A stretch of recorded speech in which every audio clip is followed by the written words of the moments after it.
Bendiciones para todos. Damos gracias al Señor por una oportunidad más de estar juntos y como siempre para ministrar la palabra del Señor. Estemos orando. Vamos a colocar nuestros corazones delante del Señor.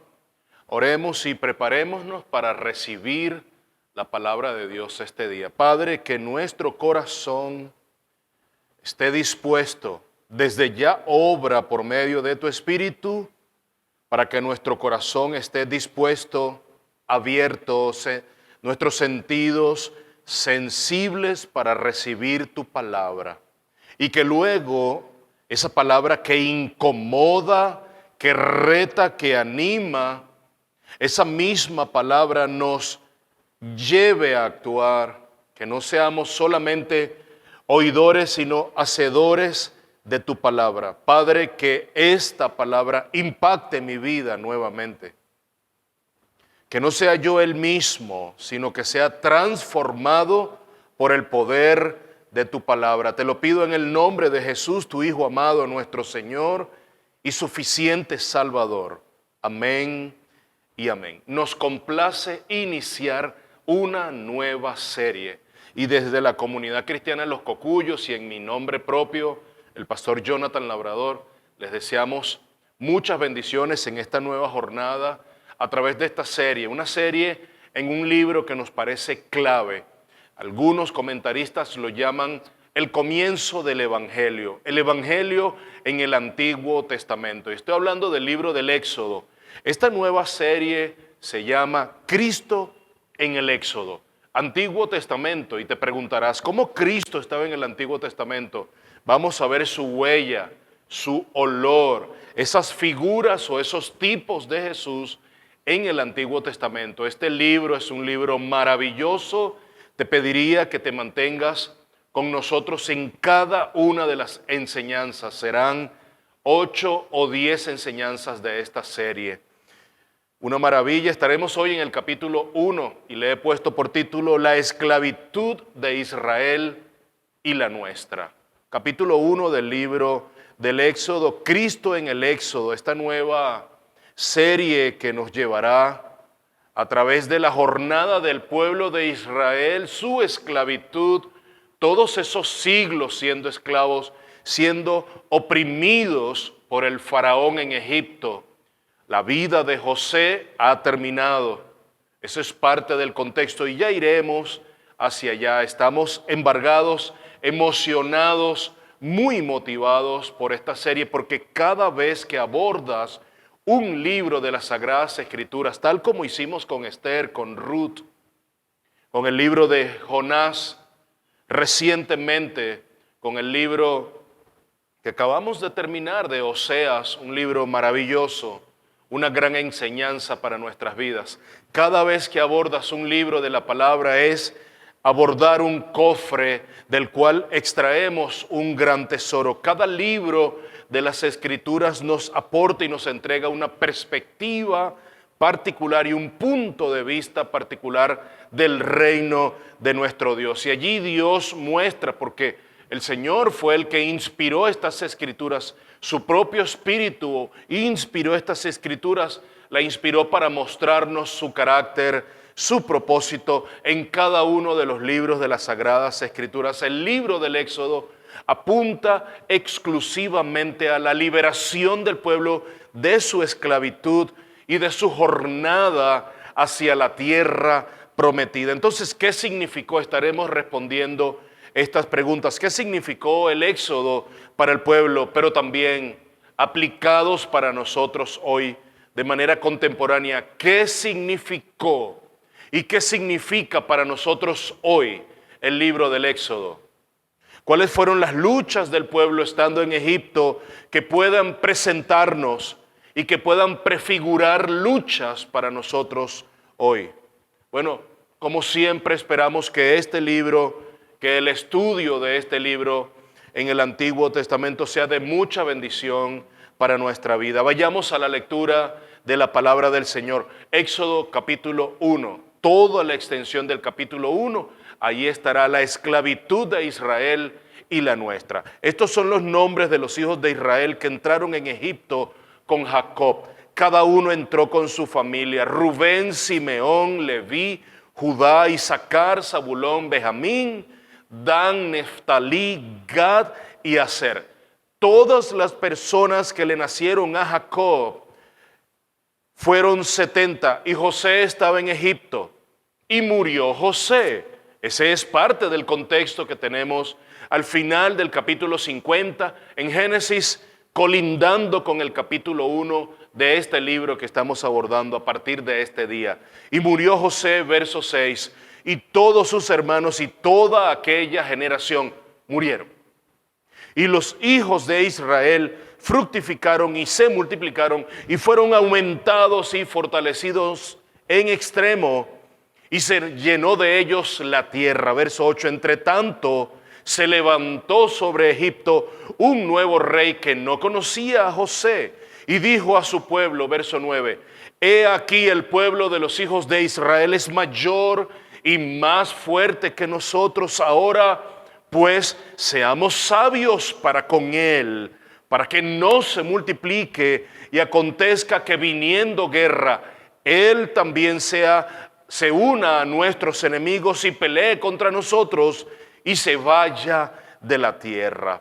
Entonces pusieron sobre ellos comisarios de tributos que los molestasen con sus cargas, y edificaron para Faraón las ciudades de almacenaje, Pitón y Ramesés. Pero cuanto más los oprimían, verso 12, maravilloso este texto, pero cuanto más los oprimían, tanto más se multiplicaban y crecían, de manera que los egipcios temían a los hijos de Israel. Y los egipcios hicieron servir a los hijos de Israel con dureza, y amargaron su vida con dura servidumbre en hacer barro y ladrillo y en toda labor del campo y en todo su servicio, al cual los obligaban con rigor. Y habló el rey de Egipto a las parteras de las hebreas, una de las cuales se llamaba Cifra y otra Fúa, y les dijo: cuando asistáis a las hebreas en sus partos y veáis el sexo, si es hijo, matadlo, y si es hija, entonces viva. Pero las parteras temieron a Dios y no hicieron como le mandó el rey de Egipto, sino que preservaron la vida a los niños. Y el rey de Egipto hizo llamar a las parteras y les dijo: ¿por qué habéis hecho esto, que habéis preservado la vida a los niños? Y las parteras respondieron a Faraón: porque las mujeres hebreas no son como las egipcias, pues son robustas y dan a luz antes que la partera venga a ellas. Y Dios hizo bien a las parteras, y el pueblo se multiplicó y se fortaleció en gran manera. Y por haber las parteras temido a Dios, Él prosperó sus familias. Entonces Faraón mandó a todo su pueblo diciendo: echad al río a todo hijo que nazca, y a toda hija preservad la vida. Gran lectura. No está Moisés todavía, no está José. Todos sus hermanos y aquella generación completa había muerto. No están aquellos que eran el nexo con José, con los patriarcas, y aquel que había de venir, Moisés, su libertador, no estaba presente. Han pasado siglos de esclavitud. Con relación al libro del Éxodo, creemos que puede ser dividido en tres partes, y esto es parte de la introducción. Una primera parte, capítulo 1 al 18, se ve cómo Dios salva a su pueblo de la esclavitud de Egipto. Capítulo 19 al 24, vemos cómo Dios le da a su pueblo una ley escrita. Dios salva, Dios da una ley. Y 25 al 40, el Señor le da una orden a su pueblo de construir un tabernáculo especial asociado al tema de la adoración que ellos debían presentar a su Dios. Liberación, ley, adoración. En eso se resume el libro del Éxodo. Pero ¿cuál es el tema principal de este libro del Éxodo? Bueno, la mayoría de los estudiosos de la Biblia coinciden de manera general que es la salida del pueblo hebreo de la esclavitud en Egipto a través del desierto para ser introducidos en la tierra prometida. Y es un tema muy interesante la historia del Éxodo, porque claramente tipifica, ilustra e ejemplifica la historia de toda la humanidad. Es decir, cómo Dios rescata nuestra vida y nos promete una mejor vida. Nos promete una vida venidera, una vida eterna. El pueblo hebreo estuvo bajo esclavitud unos 400 años aproximadamente, pero esa esclavitud en muchos casos, en muchos aspectos, tipifica la esclavitud que la humanidad hoy vive. Por eso es tan importante el estudio del libro del Éxodo, porque ese viaje, esa jornada por el desierto, tipifica nuestro viaje y nuestra jornada en este mundo. Al pueblo de Israel se le ofreció una tierra prometida, y en realidad esa tierra prometida para nosotros hoy es un anticipo de la real ciudad celestial, de la última y verdadera tierra prometida que está para nosotros y que según Jesús y los apóstoles vendrá desde los cielos hasta este lugar. Y cuando vemos la historia de Israel y la vida de Moisés como un alimentador, como un libertador del pueblo, en cierta manera también Moisés, que a esta altura, capítulo 1, no está presente en la historia del Éxodo, también tipifica y ejemplifica y apunta hacia Cristo, a nuestro superior Salvador, al que sería el pan de vida, el que alimentaría nuestra alma. La imposibilidad que ese pueblo tuvo de poder obedecer la ley completamente. Esa ley que se muestra a partir del capítulo 19 hasta el 24, hasta el 44. Hasta el 24 realmente, sí.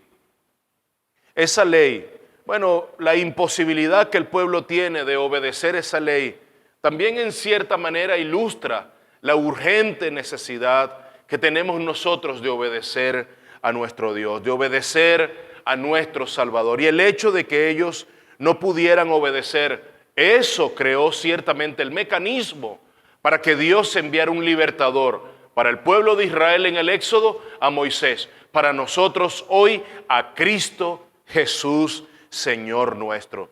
El estudio de este libro no es sobre el pueblo de Israel, es sobre Cristo. Es sobre nuestro Salvador que vino a este mundo a entregarse para salvarnos de la perdición eterna. El libro de Israel no es la historia del pueblo judío, es la historia de un Dios soberano, de un Dios que gobierna de acuerdo a su voluntad. Y es interesante recordar que después de 400 años de esclavitud, Dios saca a este pueblo de esta tierra donde habían vivido 4 siglos y los llama al desierto. Y esto es muy importante porque hay un propósito. Dios no hace esto con capricho. Dios no es un Dios caprichoso. Dios hace esto con un gran propósito. Vamos al Éxodo, pero ya adelantándonos al capítulo 1 en el 7, verso 16. Deja ir a mi pueblo. Es una instrucción de Dios a través del Moisés, del profeta y libertador Moisés, también a través de Aarón, al rey en Egipto, al faraón. Dios directamente les da esta encomienda. Y este es el propósito por el cual Dios saca al pueblo.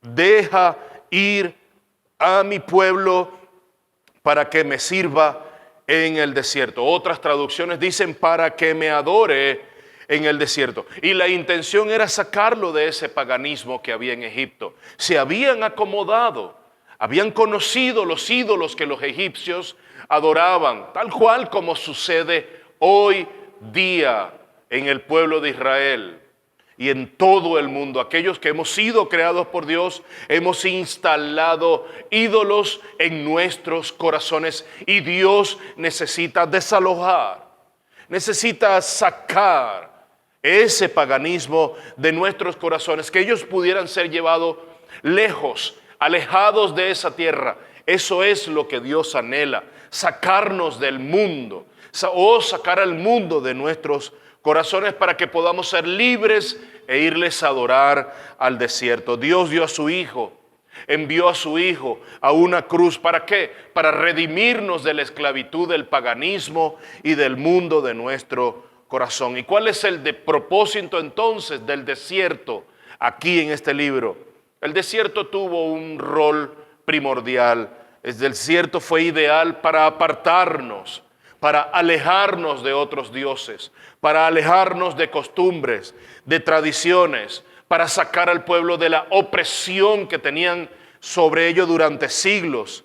Y era llevarnos a una tierra libre, sin ruidos, sin contaminación, sin entretenimiento, para poder adorar a nuestro Dios creador y redentor. Lo que Egipto representó para el pueblo de Israel es lo que hoy el mundo tipifica, ejemplifica y representa para nosotros hoy. Y el desierto al cual el pueblo de Israel fue sometido hoy se ilustra con nuestras dificultades, con nuestras aflicciones, con nuestros temores, con nuestros problemas. Este libro es tan pertinente para nosotros hoy. Y de la misma manera que Dios usó el desierto del Sinaí para sacar al pueblo hebreo de Egipto y sacar a Egipto de la mente de los israelitas, de la misma manera hoy Dios usa nuestros desiertos, las arenas de nuestros desiertos, para sacarnos de la esclavitud del pecado. Y hay una curiosidad aquí, es muy interesante pensar que de aquellos que salieron de Egipto con más de 20 años de edad, ninguno de ellos entró en la tierra prometida. Toda una generación se perdió en el desierto. Ninguno de ellos obtuvo la libertad que Dios les había prometido. De esa misma manera, mis hermanos, mis amigos, tú que nos ves o nos escuchas hoy, de la misma manera también hoy día es posible, qué triste, pero es posible que una parte del pueblo de Dios no esté disfrutando de la libertad que Dios trajo a nuestra vida a través de Cristo Jesús. Una libertad completa, un gozo completo, como nos habla Pablo en el libro a los Colosenses. Muchos creyentes hoy están viviendo vidas vacías, vidas insatisfechas, porque hay un desierto allá afuera que nos está embargando. Hay un desierto allá afuera que nos está enamorando, que nos está embaucando, que nos amenaza con sus deseos. Y en vez de disfrutar de una libertad espiritual abundante que Cristo compró para nosotros en la cruz del Calvario, muchos están muriendo sin disfrutar a plenitud la libertad de Cristo Jesús lograda en la cruz del Calvario. Pero también, si bien eso lo aprendemos, también aprendemos que en el Éxodo un pequeño remanente sí pudo entrar a la tierra prometida. Después que muere Moisés y entra Josué, Josué es el encargado de llevar al pueblo a la tierra prometida. De 12 espías, 10 de ellos regresaron con malas noticias. 2 de ellos, incluyendo a Josué, el otro Caleb, sí llegaron con buenas noticias e ingresaron a la tierra prometida. Hay buenas noticias. De todos habrá un pequeño remanente que sí pudo entrar en la tierra prometida. Una generación, la generación de Josué, que sí aprendió a vivir en obediencia a Dios. Esa generación hoy quizás esté representada por ti y por mí. Que vivamos en obediencia en medio de nuestras arenas del desierto, en medio de este mundo que nos combate con sus deseos, que nos atrae, que nos enamora, que nos embarca, que nos embauca con sus deseos. Es posible contarnos en medio de una generación pequeña, pero que se permanezca obediente al Señor. Y esa precisamente es la libertad que todos nosotros hoy debemos anhelar. ¿Alguna vez, quizás algunos vieron la santidad de Dios, o quizás hoy la siguen viendo como algo que Dios nos prohíbe, no harás esto o no harás aquello. En esta serie estaremos hablando de las tablas y de las nuevas tablas. Al final quizás cerraremos con las nuevas tablas, las leyes, los 10 mandamientos, el decálogo, el carácter de Dios. Esta es la vida que yo anhelo para ti. Pero muchos hoy lo están viendo como algo que prohíbe, algo limitativo. Pero en realidad solo aquellos que nos acercamos a la palabra de Dios, a sus testimonios, a sus mandamientos, quizás somos aquellos realmente libres, aquellos llamados en el Señor. La tradición le atribuye la autoría de este libro a Moisés, pero también lo vemos en la palabra. En el Éxodo 17:14 vemos: y Jehová dijo a Moisés, escribe esto para memoria en un libro. Allí lo vemos. Vemos entonces que la autoría tradicionalmente se le da a Moisés, pero no solamente aparece eso en el libro del Éxodo. Aparece también en Marcos, en el Nuevo Testamento 12:26. Pero respecto a que los muertos resucitan, este es Jesús, palabras de Jesús. Palabras de Jesús que le atribuyen el libro del Éxodo a Moisés.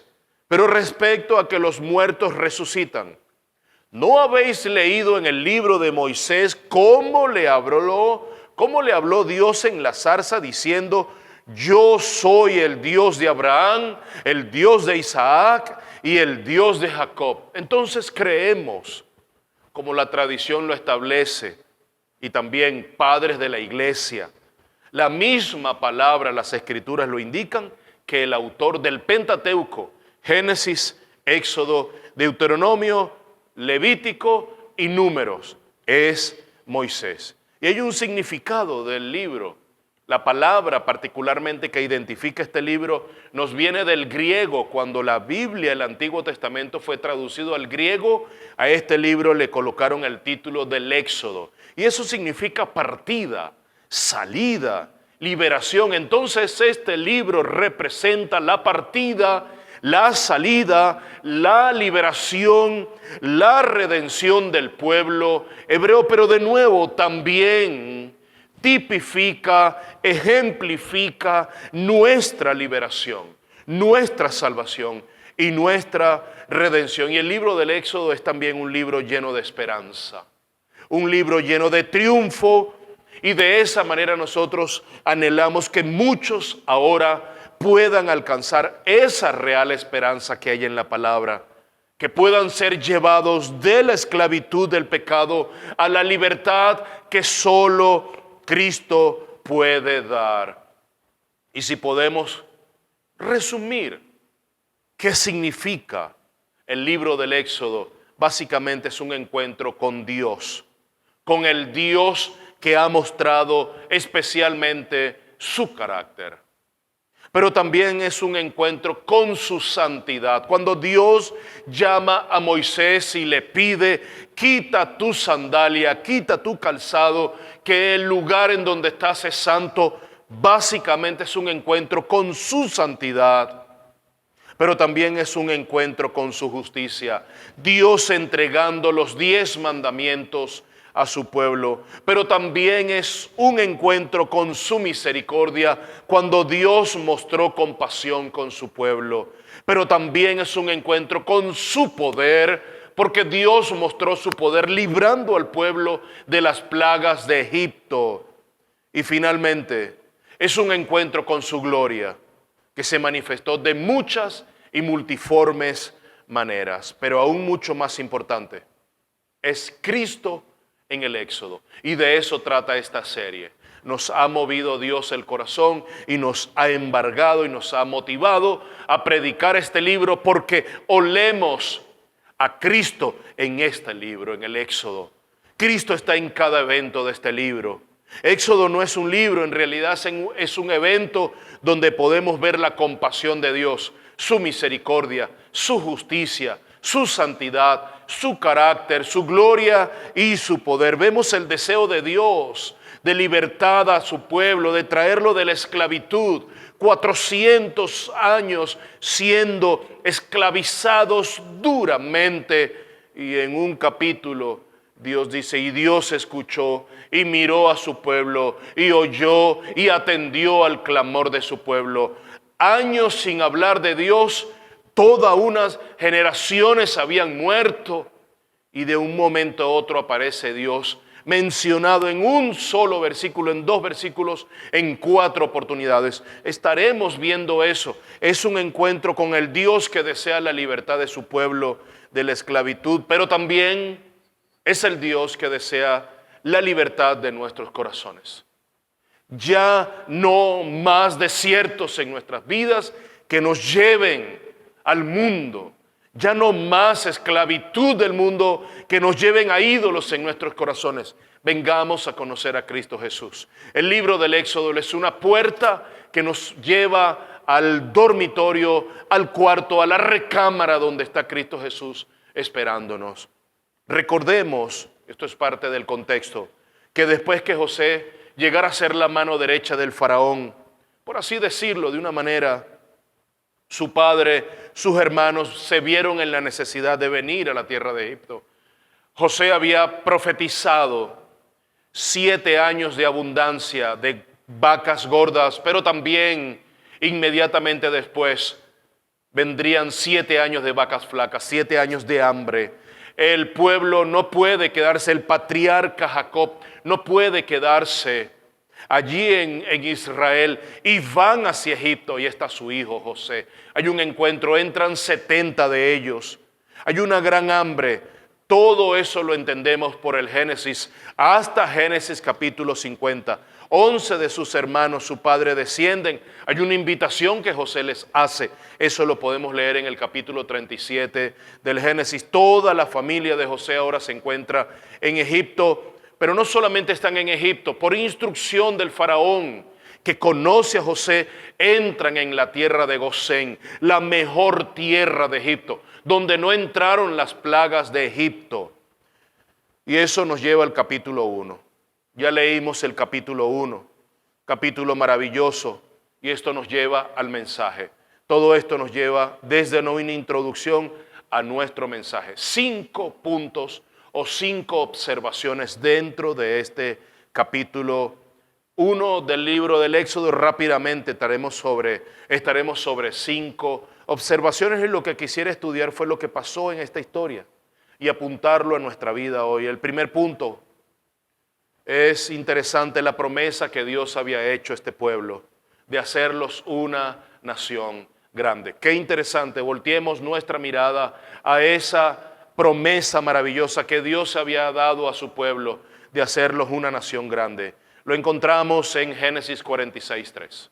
Esa es la primera observación. Como parte de este mensaje, pero con un contexto importante en el libro del Génesis 46:3 dice, y él dijo, yo soy Dios, el Dios de tu padre. No temas descender a Egipto, porque allí te haré una nación grande.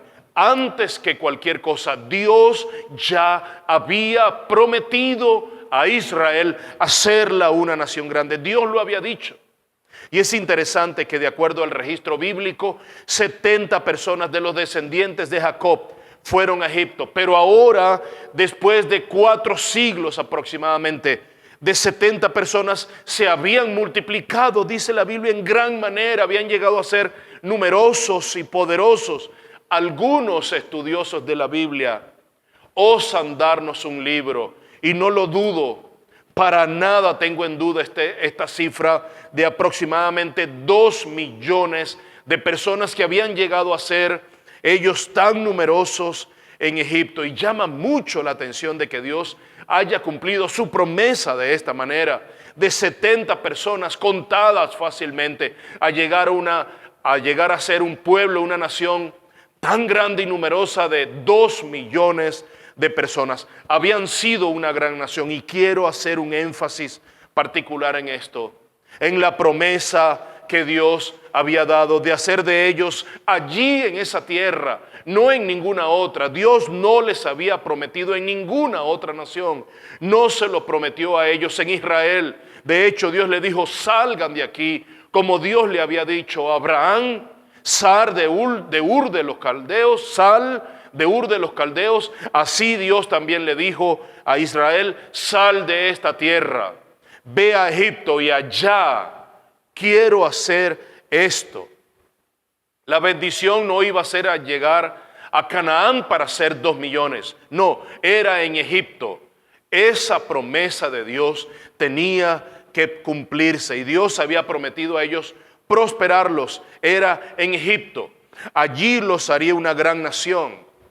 Y sus hijos no hubieran descendido a Egipto, se hubieran perdido esa gran bendición. Entonces, ¿qué aprendemos de este primer punto? De esa bendición que Dios les había prometido y la cumplió en Egipto. No es en cualquier lugar donde Dios va a dar bendición a su pueblo. No es en cualquier lugar. Y es importante que yo sepa en dónde Dios quiere que yo esté para recibir la bendición. Ellos estaban en Egipto. Allí fueron multiplicados. Allí fueron engrandecidos. Fueron poderosos. Muchas veces no estamos en el lugar donde Dios quiere que estemos. Yo particularmente, es mi historia, he recibido 2 oportunidades para salir del país. Me he negado a esas 2 oportunidades, por trabajo particularmente, no por ministerio.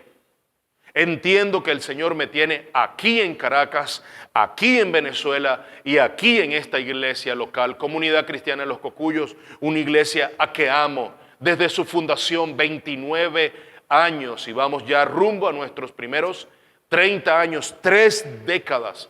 Qué bendición ha sido, pero es importante, no es en cualquier lugar donde Dios nos va a bendecir, no es en cualquier sitio. Quizás no estamos geográficamente en el lugar donde Dios quiere que estemos. Quizás espiritualmente no estamos en el lugar en donde Dios quiere que nosotros estemos. Y es importante, es una condición que yo requiero estar en donde Dios quiere que yo esté. Allí Dios va a bendecirnos. Pero hay un segundo punto, la necesidad de cultivar la paciencia. Sí, la paciencia, la fidelidad. Y quiero llamar la atención en Éxodo 1, porque fueron 400 años, 4 siglos, desde que Dios dio la promesa hasta su cumplimiento. Y ahí está. ¿Cuántos años pasaron? Habían pasado 400 años. A eso se le llama paciencia. Pero esta generación es una generación que quiere todo en el momento, instantáneo. La generación instantánea que quiere todo aquí y ahora y ya. Todo tiene que ser ya, todo lo que le han prometido. Pero mire lo que dice la palabra en Hebreos 10:36. Porque tenéis necesidad de paciencia, para que cuando hayáis hecho la voluntad de Dios, obtengáis la promesa. 2 cosas son imprescindibles, 2 cosas. Tener paciencia para esperar el tiempo de Dios. El pueblo de Israel aprendió a tener paciencia. Tener paciencia para esperar el tiempo de Dios y haber hecho la voluntad de Dios. Son 2 condiciones, 2 cosas que son imprescindibles. Esas 2 cosas van conectadas para poder recibir nosotros la bendición. Segundo punto, la necesidad de cultivar la paciencia y la fidelidad. Hay una tercera observación. Debemos tener cuidado de no despreciar la bendición de nuestro Dios. Mucho cuidado, mis hermanos, en despreciar la bendición de Dios. ¿Y a qué me refiero con esto? Si vemos la historia en un principio, la familia de José fue muy bien recibida en Egipto. De hecho, el rey, el faraón, le pidió a José que enviara a su familia a la tierra de Gosén, la mejor tierra. Los pusieron en un lugar sumamente especial. José tenía aprecio por el faraón. José tuvo muchas distinciones, pero dice el texto que se levantó un nuevo rey en Egipto que no conocía a José y a toda esa generación. Y ese rey ignoraba quiénes eran estas personas. Este rey faraón ignoraba que José había sido un hombre que había ayudado tanto a su tierra.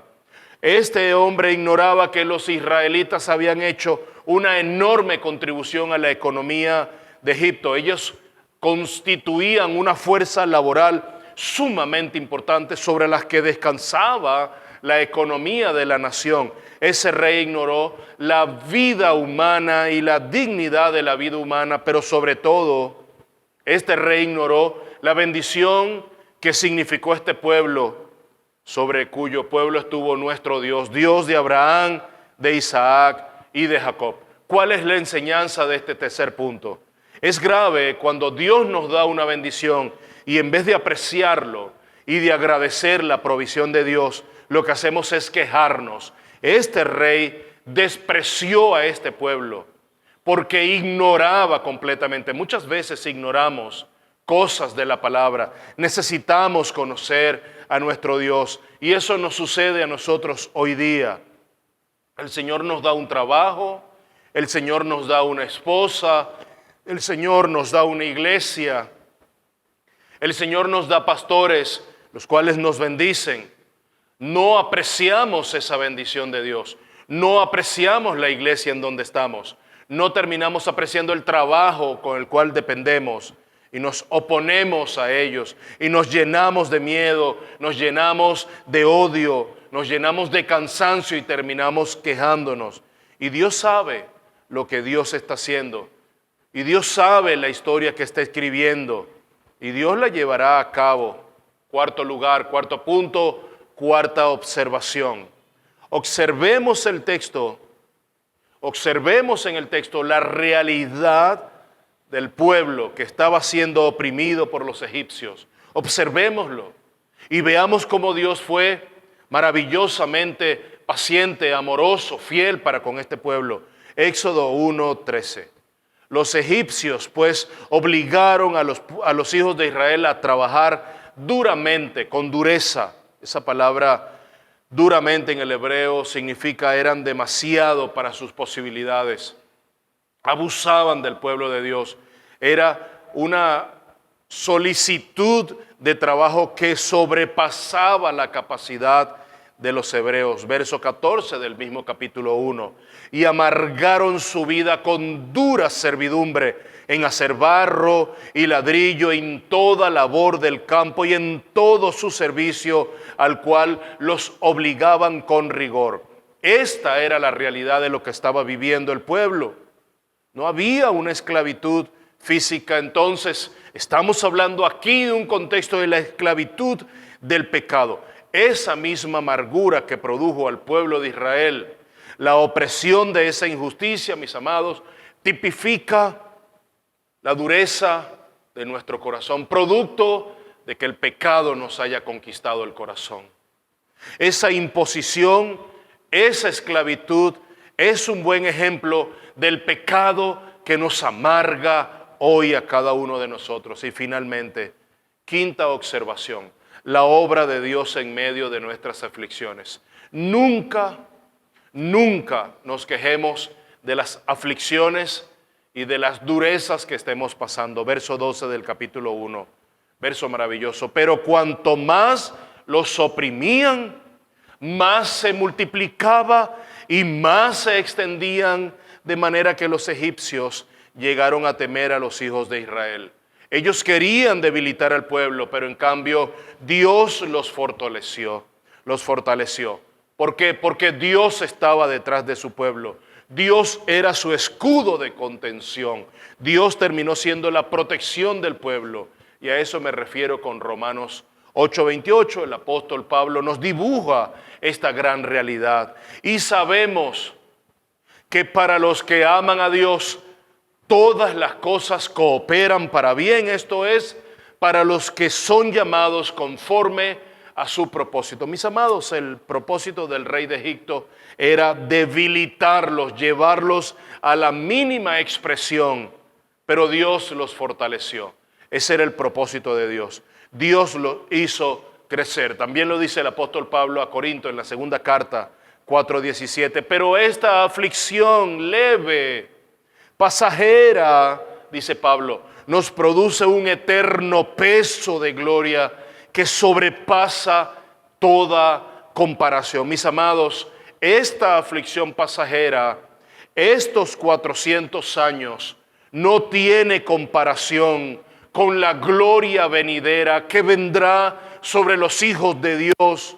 No es posible comparar cada calamidad, cada tribulación, cada aflicción y sufrimiento con la gloria venidera que ha sido prometida por nuestro Dios misericordioso y todopoderoso. Dios vendrá al rescate de su pueblo, a su tiempo, pero lo hará, a su tiempo, pero siempre para su gloria. Y tal lo expresó el apóstol Pablo en su experiencia personal, en la segunda carta a Timoteo, capítulo 3, verso 11. Persecuciones, está narrando lo que él vivió en primera persona. Persecuciones, sufrimientos como los que me acaecieron en Antioquía, en Iconio y en Listra. ¿Qué persecuciones sufrí? Y de todas ellas me libró el Señor. Mis amados, 5 observaciones de este primer capítulo, suficientes para llegar a una conclusión en este momento. Si hay algo que el libro del Éxodo nos enseña, en primer lugar, es que Dios cumple sus promesas. Hemos creído en un Dios poderoso y fiel. Otra cosa que nos enseña este libro es que Dios es un Dios lleno de misericordia. Dios cumple sus promesas, pero Dios es un Dios de misericordia. Otra cosa que nos enseña y que concluimos de este libro, este primer capítulo, que será maravilloso el estudio de todo este libro del Éxodo, es que Dios es un Dios libertador. Dios liberta a su pueblo de la esclavitud del pecado. Dios ha prometido liberarnos y perdonar todos nuestros pecados. Algo más, es que Dios quiere que su pueblo refleje su gloria. Y es que Dios está llamándonos hacia una Jerusalén celestial. Ese Canaán, esa tierra prometida, tipifica y prefigura la Jerusalén celestial hacia una tierra nueva, cielos y tierra nueva, donde podamos disfrutar su presencia para siempre. La historia que se nos narra en el Éxodo revela en gran manera nuestra historia, revela nuestras luchas, revela nuestros desafíos, nuestros problemas, nuestras aflicciones, nuestras opresiones, nuestros sentimientos, sufrimientos, pero sobre todo la historia del Éxodo revela a Cristo y revela un camino a través del cual llegaremos a Cristo Jesús, dirigidos a un único Dios. El estudio del Éxodo nos muestra que la lucha con el pecado es real, pero el único que puede librar la lucha contra ese pecado, de hecho, ya lo hizo para nosotros, es Cristo Jesús. El estudio del Éxodo nos muestra que tenemos un gran Dios que ha prometido no volverse atrás para hacernos el bien, y también que nosotros debemos servirle y estamos llamados a adorarle aún en medio de las arenas de nuestro desierto. El estudio del Éxodo nos muestra a Cristo, nuestro gran Salvador, que nos ayuda, que por su gracia podemos contemplar la grandeza de ese Cristo resucitado y vivo, y que podamos nosotros acercarnos y vivir vidas que glorifiquen su nombre. Bendita sea su palabra. Amados, oremos al Señor y agradezcamos al Señor por su palabra que tiene poder. Padre, que este libro nos ayude a entender nuestra condición real de pecado y que nos enseñe el camino a Cristo, a nuestro libertador y redentor Jesús, que solo en Él tenemos plena libertad y perdón de pecados.